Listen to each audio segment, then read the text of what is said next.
Shalom, salam sejahtera dalam nama Tuhan kita Yesus Kristus.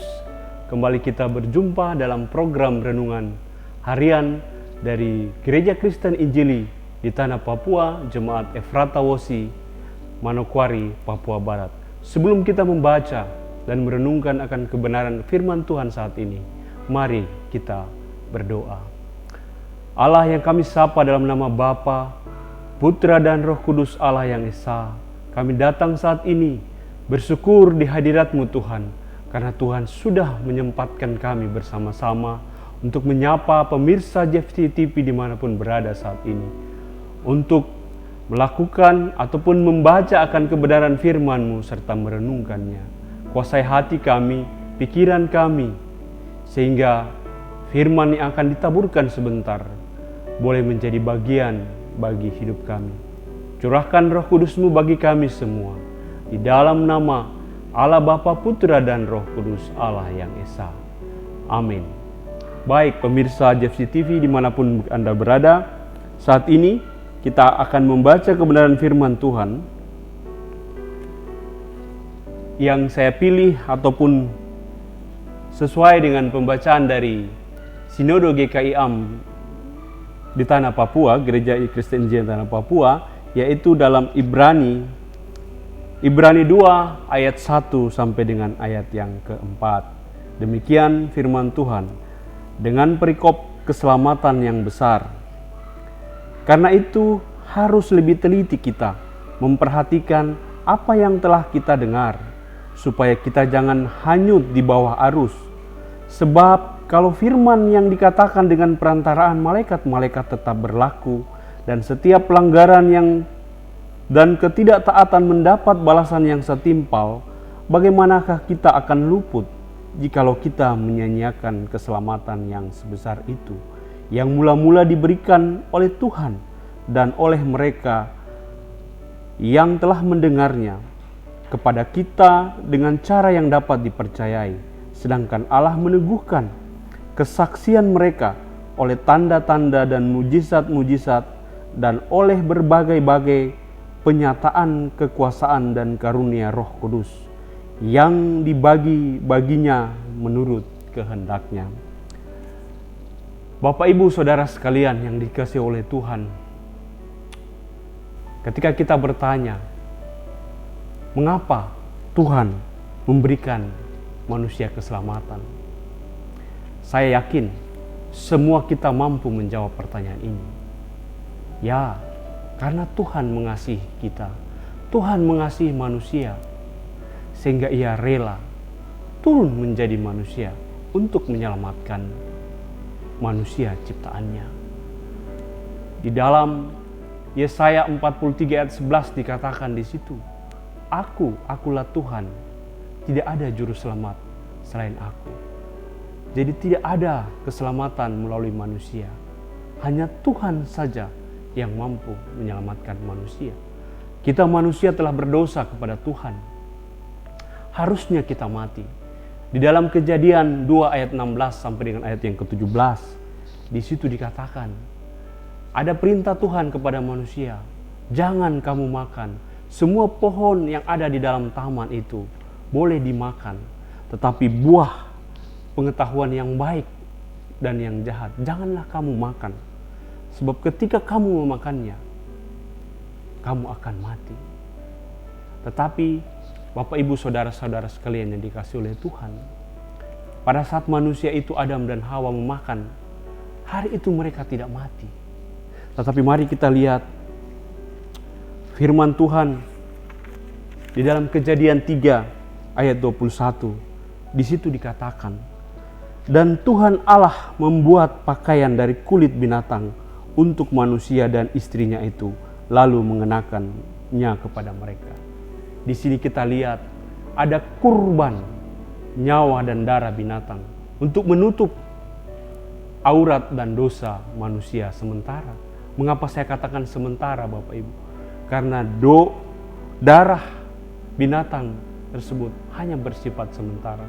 Di dalam Kejadian 3 ayat 15 di situ dikatakan bahwa ada nanti keturunan perempuan yang akan menjadi penebus bagi dosa umat manusia. Dan itu hanya dilakukan sekali melalui Yesus Kristus. Tidak ada hal lain lagi selain daripada darah dari Yesus Kristus. Bapak Ibu, saudara sekalian dikasihi oleh Tuhan, dapatkah keselamatan orang percaya itu hilang atau dibatalkan? Kita harus sepakat dalam satu hal, Bapak Ibu, tentang orang percaya. Ketika seseorang mengaku imannya kepada Tuhan Yesus Kristus, itu adalah langkah awal menjadi orang percaya. Tetapi ada langkah selanjutnya yang harus mengikuti janji atau iman kita kepada Tuhan Yesus Kristus. Sebab kalau hanya di mulut saja, di bibir saja,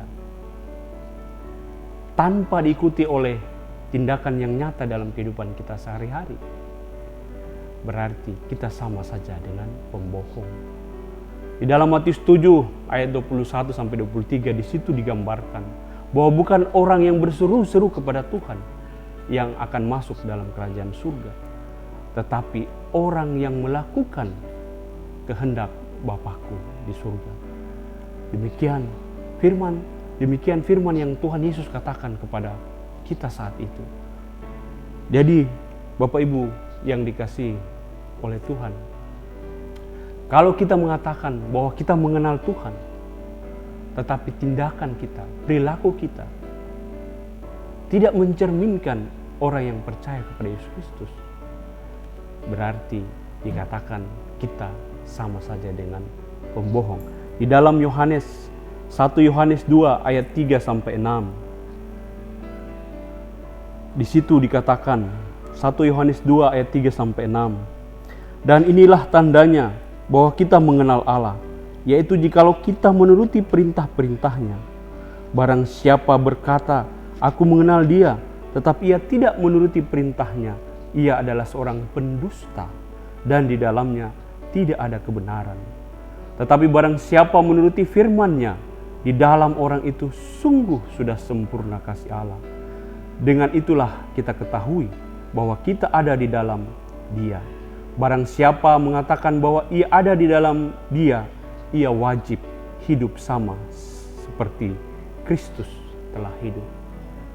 Jadi Bapak Ibu, Saudara kekasih, pemirsa Jepti TV, kita yakin bahwa keselamatan orang percaya tidak dapat dibatalkan.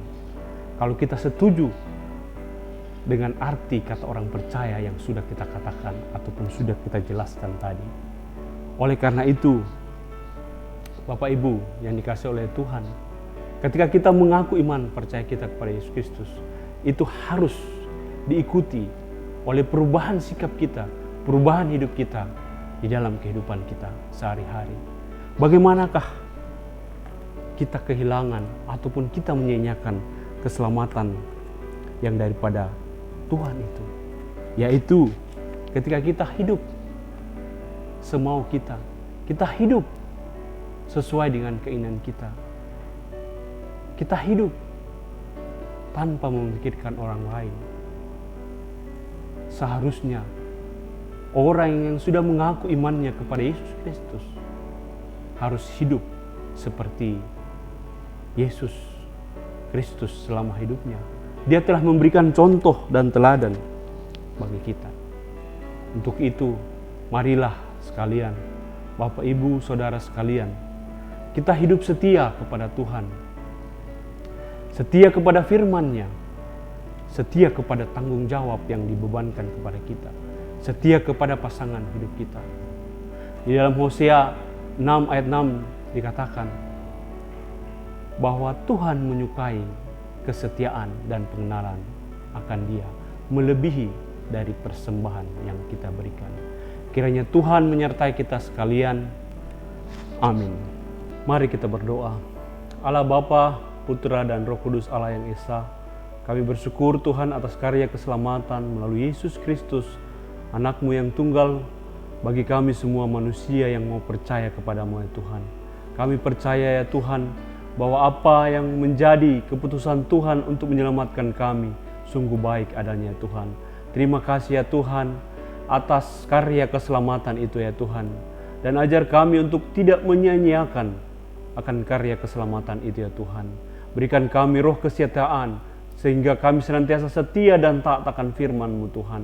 Setia dan taat akan segala perintah Tuhan bagi kehidupan kami ya Tuhan. Ajar kami juga setia kepada pasangan hidup kami. Ajar kami setia untuk melakukan segala tanggung jawab yang diberikan dan dibebankan kepada kami. Kami percaya ya Tuhan, hanya dengan pertolongan-Mu semua itu boleh tercapai Tuhan. Ampuni segala dosa dan pelanggaran kami. Ketika kami mengatakan bahwa dosa itu biasa, Tuhan ampuni kami. Dan ajar kami untuk melihat dosa itu sebagai dosa. Dan ajar kami terus ya Tuhan di dalam kehidupan kami untuk mengandalkan Engkau di dalam setiap persoalan, problem yang kami hadapi. Terima kasih ya Tuhan, terima kasih. Di dalam nama Allah Bapa, Putra dan Roh Kudus, Allah yang Esa kami berdoa. Amin. Demikian renungan harian dari GKI Efrata Wosi. Kiranya Tuhan menyertai kita sekalian. Setialah kepada Tuhanmu, hai kawan yang penat, setialah